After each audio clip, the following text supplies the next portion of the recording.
कांता बन के आया हूँ मेरा हौसला भी अय्याश है। ভাইজান ফাইজলামেরও একটা সীমা হয়, পাকিস্তান মনে হয় সেটা ভুলে গেছে। বাংলাদেশ পাকিস্তান এগুলোর তরফ থেকে কিন্তু একটা ডিমান্ড এসছে, সব থেকে বড় কিছু ডিমান্ড এসছে পাকিস্তানের তরফ থেকে। আইসিসির কাছে কিছু ডিমান্ড আছে, যেই জিনিসগুলো কিন্তু শুনলে আপনারা অবাক হয়ে যাবেন। হ্যাঁ সত্যিই বলছি, আপনারা অবাক হয়ে যাবেন। তো এই ভিডিওর মধ্যে কিন্তু পুরোপুরি কভার করব পাকিস্তানের বর্তমানে আইসিসির কাছে কী কী চেয়েছে ইন্ডিয়ার সঙ্গে 15 ফেব্রুয়ারিতে ম্যাচ খেলার জন্য। তো এই ভিডিওতে তাছাড়াও আরও কিন্তু কিছু নিউজ আছে। আরসিবির কিন্তু নতুন ওনার হতে পারে ম্যানচেস্টার ইউনাইটেডের ওনার। হ্যাঁ আপনারা ঠিকই শুনছেন। তাছাড়াও আরও কিছু নিউজ আছে, সেটা হচ্ছে বিসিসিআই সেন্ট্রাল কন্ট্রাক্টের লিস্ট রিলিজ করে দেওয়া হয়েছে। তাছাড়াও আইসিসি আন্ডার-19 ওয়ার্ল্ড কাপে 2028-এর হোস্ট বাংলাদেশ কিনা, কিংবা কি চাইছে বাংলাদেশ, ওখানে কি ডিমান্ড করেছে আইসিসির কাছে সেটা নিয়েও অনেক রকমের নিউজ রয়েছে। তো এখানে সবার প্রথমে যদি আমরা বলি পাকিস্তানের উপরেই বলছি, সময় নষ্ট না করে, পাকিস্তান কি কি আইসিসির কাছে ডিমান্ড চেয়েছে। সবার প্রথমে একটা কথা বলি, পাকিস্তানের পিসিবির যে চেয়ারম্যান আছে আর হচ্ছে বিসিবির মানে বাংলাদেশের যে চেয়ারম্যান আছে, বিয়ের সিজন চলছে, আমরা সবাই জানি এটা বিয়ের সিজন চলছে। হয়তো বিয়ে বাড়িতে গেছে কোনো, গিয়ে রাত্রেবেলা একসাথে ঘুমিয়েছে। হ্যাঁ ঘুমিয়েছে।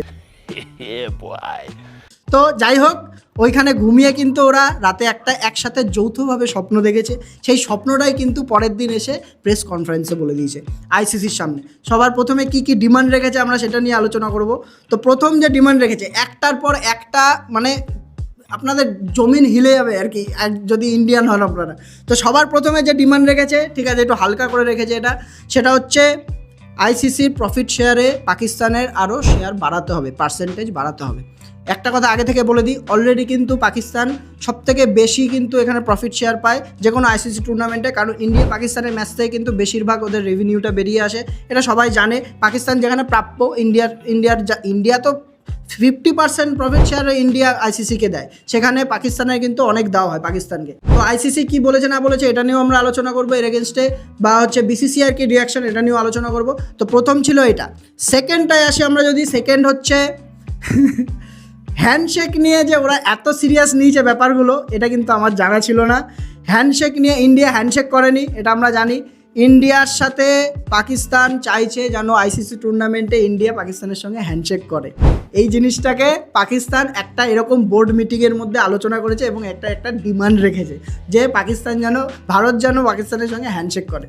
আপনারা বলুন তাহলে পাকিস্তান কোন লেভেলে রয়েছে যে ওরা হ্যান্ডশেক নিয়ে এরকম একটা মিটিংয়ের মধ্যে আলোচনা করেছে, প্লাস এটা একটা ডিমান্ড, একটা আইসিসি মানে একটা বডির, এত বড় বডির কাছে, ওয়ার্ল্ড লেভেলের বডির কাছে এটা একটা ডিমান্ড যেন ওরা হ্যান্ডশেক করে, মানে এতটা ওদের জ্বলেছে বাবু। তো এর পরেরটা শুনলে তো আরও মাথা নষ্ট হয়ে যাবে আপনার। তো 3 নম্বর যে ডিমান্ডটা রেখেছে সেটা হচ্ছে ইন্ডিয়া, পাকিস্তান, বাংলাদেশ 3 জনের একটা ট্রাই সিরিজ করা হোক, বায়োলেট্রাল সিরিজ, যেখানে পাকিস্তানে গিয়ে বাংলাদেশে গিয়ে খেলা হবে, মানে সিরিজ চালু করা হোক, ইন্ডিয়াতেও খেলা হবে। তো এটা নিয়ে কি বলার আছে, এটা কমেন্টে বলুন আপনারা, এটা নিয়ে আপনাদের কি বলার আছে। তো এখানে আইসিসি কি বলেছে সেটা একটা ইম্পর্টেন্ট কোশ্চেন, যে আইসিসি বলেছে এখানে পরিষ্কার কথা যে আমরা হ্যান্ডশেকের ব্যাপারটা নিয়ে দেখতে পারি, কারণ এটা আমাদের হাতে রয়েছে। আর যদি বলা হয় বাদবাকি যে প্রফিট শেয়ারের ব্যাপার, এটা নিয়েও এখনও অবধি কিছু বলেনি। এটা বলেছে যে আমরা খুঁটিয়ে দেখবো, ব্যাপারটাকে ভেবে দেখবো মিটিংয়ের মাধ্যমে, যা আসে এটা পরে বলা যাবে। আর 3 নম্বর যে কোশ্চেনটা সেটা হচ্ছে বায়োলেট্রাল সিরিজের। এখানে কিন্তু আইসিসি পরিষ্কার বলে দিয়েছে এটা পুরোপুরি বোর্ডের ব্যাপার, বিসিসিআই বোর্ডের ব্যাপার। ওরা আপনারা নিজেদের মধ্যে আলোচনা করুন, যদি বাংলাদেশ ইন্ডিয়া পাকিস্তান বোর্ডের মধ্যে যদি বিসিসিআই চায় তাহলে এটা হবে, আর নাহলে কিন্তু আমরা এখানে হস্তক্ষেপ করতে পারি না। সবার আইসিসি এখানে এইটুকুই এখনও অবধি নিউজ এসছে, এরপরে যাই আসুক আপনারা কিন্তু এই চ্যানেলের মধ্যে পেয়ে যাবেন, আপনারা প্রত্যেকটা আপডেট দিয়ে দেবো। এখন হচ্ছে কথা বিসিসিআই রিয়াকশান কী। প্রথমে বলে দিই, বিসিসিআর কিন্তু এর উপরে কোনো এখনও অবধি অফিসিয়াল রিয়াকশান বা কোনো রকম ভার্ডিক্ট কিচ্ছু আসেনি। তো এখানে যা রুমার্স উঠেছে, রুমার্সের যা বলছে, সবার প্রথমে তো ইন্ডিয়ার সঙ্গে বাংলাদেশ হোক বা পাকিস্তান হোক, কোথাও গিয়ে ইন্ডিয়া কোনো ম্যাচ খেলবে না। বাংলাদেশের সঙ্গে T20 সিরিজ ছিল সামনে, ওটা নিয়েও বিসিসিআই চিন্তাভাবনা করছে খেলবে কি না খেলবে। তো এখানে এখন যা শোনা যাচ্ছে এটা না করে দেবে। সেকেন্ড, এশিয়া কাপ হোক বা যে কোনো টুর্নামেন্টই হোক, বাংলাদেশে গিয়ে খেলবে না, বাংলাদেশের সঙ্গে T20 সিরিজও মিস করবে, মানে বাদ দেবে। আর থার্ড যেটা রয়েছে, যে হ্যান্ডশেকের ব্যাপারটা নিয়ে বিসিসিআই দেখতে পারে যে একটা আইসিসি টুর্নামেন্টে যদি পাকিস্তান খেলতে আসে তো হ্যান্ডশেক করবে।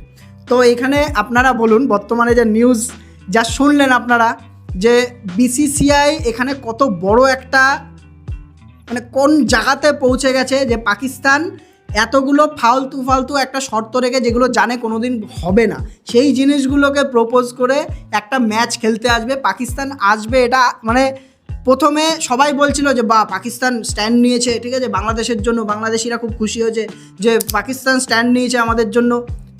কি 1 তারিখ থেকে 9 তারিখের জন্য, শুধু এই 9 তারিখে পুরোপুরি ওই স্ট্যান্ড 9 দিনের জন্যই ছিল ভাই, ঠিক আছে। তারপরে কিন্তু স্ট্যান্ড পুরো ভেঙে পড়ে গেছে। পাকিস্তান খেলতে যদি না চায়, এখানে পাকিস্তানের বড় বড় বাস ওয়েট করে রয়েছে। সবার প্রথমে তো ব্রডকাস্টারদের বাস, প্লাস শ্রীলঙ্কা এখানে হুমকির মতো দিয়েছে, যা শোনা গেছে যে আমাদের কিন্তু অনেক লস হয়ে যাবে যদি ইন্ডিয়া পাকিস্তানের ম্যাচ যদি শ্রীলঙ্কার মধ্যে না হয়।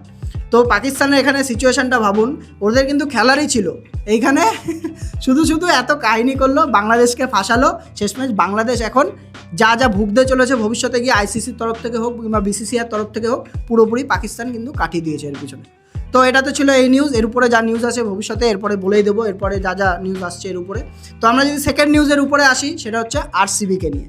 আরসিবি কিন্তু নতুন ওনার পেতে চলেছে, তাও আবার যে কেউ না, ম্যানচেস্টার ইউনাইটেডের কো ওনার অ্যাব্রাহাম গ্ল্যাজার বলে একজন আছেন।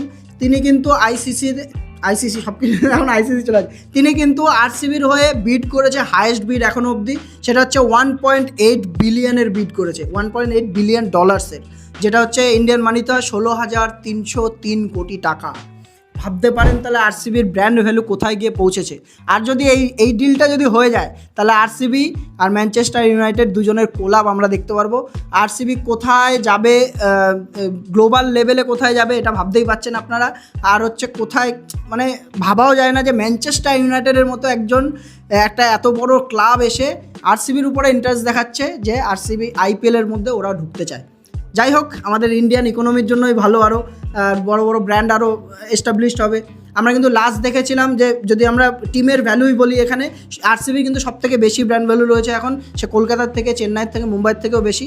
লাস্ট যে টিম কেনা আমরা দেখেছি আইপিএলের মধ্যে, সেটা কিন্তু লখনৌ সুপার জায়ান্টস, 2021 না 22 আমার মাথায় আসছে না ঠিক। তো সেই সময় কিন্তু লখনৌ সুপার জায়ান্টসকে 7,500 কোটি টাকা দিয়ে সঞ্জীব গোয়েঙ্কা কিনেছিল। আর এখন আরসিবির দাম হচ্ছে 16,303 কোটি টাকা, তাও এখনও কনফার্ম হয়নি, এরপরে আসবে। তো যাই হোক, আরসিবি একটা নিউজ আছে, এরপরে আসলে যা আপডেট আসবে দিয়ে দেবো। আর যদি কিছু র্যাপিড নিউজের উপরে আসি, বিসিসিআই সেন্ট্রাল কন্ট্রাক্ট কিন্তু এখানে পাবলিশ করে দিয়েছে অফিসিয়ালি। বিসিসিআই সেন্ট্রাল কন্ট্রাক্ট বলতে ABC, আগে ছিল A+A+B+C, এই 4টে ছিল ক্যাটাগরি, এখন কিন্তু A+ সরিয়ে দিয়েছে। এ ক্যাটাগরির মধ্যে জাসপ্রীত বুমরা আর হচ্ছে শুভমান গিল আর রবীন্দ্র জাদেজা, এই 3জনই রয়েছে। রোহিত শর্মা, বিরাট কোহলিকে ডিমোশন করে দিয়ে বিতে নেওয়া হয়েছে, এখানে এতেও দেওয়া হয়নি। তো এখানে রোহিত শর্মা, যেহেতু ওরা একটা করে খেলে, আর আমি লিস্ট দিয়ে দেবো এখানে যারা রয়েছে, আমি তো একটু বলেও দিচ্ছি। রোহিত শর্মা, মোহাম্মদ সিরাজ, বিরাট কোহলি, কুলদীপ যাদব, এরা বি ক্যাটাগরিতে রয়েছে। আরও কিছু প্লেয়ার রয়েছে। আর সিতে অক্ষর প্যাটেল, প্রসিদ্ধ কৃষ্ণা, অভিষেক শর্মা, তিলক বর্মা, আকাশদীপ, যেহেতু একটা করে ফরম্যাট খেলে এর জন্য ওরা সিতে রয়েছে। তো নেক্সট নিউজের উপরে যদি আমরা আসি, সেটা হচ্ছে আবার বাংলাদেশ ফেরত আসছে এখানে। বাংলাদেশ চাইছে বাংলাদেশ এখানে আইসিসির কাছে রিকোয়েস্ট করেছে যেন আন্ডার-19 ওয়ার্ল্ড কাপ 2028টা যেন বাংলাদেশে খেলানো হয় এখানে। এরপরে আইসিসির কোনো এখনও অবধি কোনো নিউজ আসেনি, নিউজ আসলে অবশ্যই আপনারা পেয়ে যাবেন। তো এরপরে যদি আরেকটা লাস্ট নিউজের উপরে আসে, সেটা হচ্ছে ডেল স্টেন কিন্তু একটা খুব সুন্দর টুইট করেছে নেপালের জন্য, যে টুইটটা দেখে প্রত্যেকটা ক্রিকেট ফ্যানেরই কিন্তু ভালো লেগেছে এবং আপনারাও দেখলে ভালো লাগবে। যে ডেল স্টেন চাইছে নেপাল যে ম্যাচটা খেললো আগের দিন, নেপালের হয়ে ডেল স্টেন নিজের সার্ভিস অফার করেছে, যদি নেপাল চায় তো কোনো কোচিং রোলে ডেল স্টেনকে এখানে রাখতে পারে। তো এই জিনিসগুলো, ব্যাপারগুলো সত্যি ক্রিকেটের জন্য, ওয়ার্ল্ড ক্রিকেটের জন্য খুবই ভালো। প্লাস স্যাম কার্নেরও কিন্তু একটা বড় বয়ান এসছে যে এরকম ফ্যান ফলোয়িং আমরা কিন্তু সহজে দেখা যায় না, ইন্ডিয়াতে এর আগেও আমরা খেলেছি। তো আমরা কিন্তু এরকম ভিডিও নিয়ে আসতে রয়েছি, T20 ওয়ার্ল্ড কাপের ইম্পর্টেন্ট ম্যাচগুলোতে ভিডিও নিয়ে আসছি, প্লাস হচ্ছে ইন্ডিয়ার ম্যাচগুলোতে লাইভও আসছি, এবং এরকম নিউজের ভিডিও কিন্তু আপনারা পেয়ে যাবেন। আমাদের চ্যানেল সাবস্ক্রাইব করে রাখতে পারেন। এই ভিডিও ভালো লেগে থাকলে অবশ্যই লাইক করুন ভিডিওটাকে, এবং বেল আইকনটাকেও একবার দাবিয়ে দেবেন প্লিজ। তো দেখা হচ্ছে একটা ধাসু ভিডিও নিয়ে, আজকের মতো গুড বাই।